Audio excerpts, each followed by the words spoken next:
They say money can't buy happiness, and at least in my experience, I would agree. Money can buy temporary moments of bliss, material wants, and yes, it can also buy the essentials. But it will never be able to straight out purchase pure, genuine happiness. Now don't get me wrong, with enough money, someone may be able to pay their way to happiness, but the money will never be the actual source of the happiness. Now let's talk about time.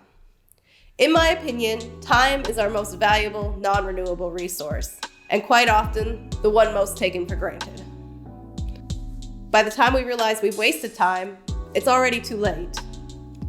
We are stuck wishing we could turn back the clock and change the past, or even just get a second chance. Trying to live more freely is a balancing act between money and time.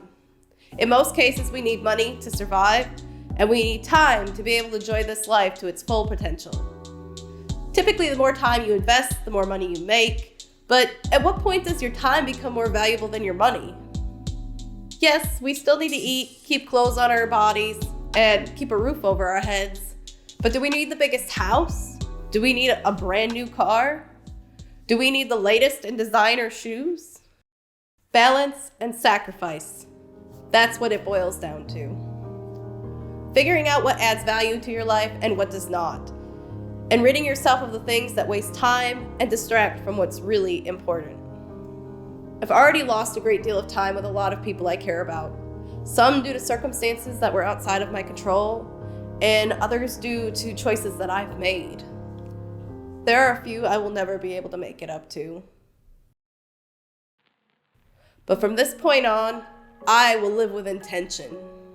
My partner and I are done sitting back and watching life pass us by. There is too much in this world to see and experience, and too many people that we already don't have enough time with for us to just stagnate. Our priorities are straight now, but it's going to take some work to reach our goals. For now, we need to purge the things that don't add value to our lives. We will also be looking for solutions to free up time so that we can spend it on the places and most importantly, the people that we deem necessary. It's going to take a lot of time right now. So although we may not always be available, we will make sure to make time for those that we can.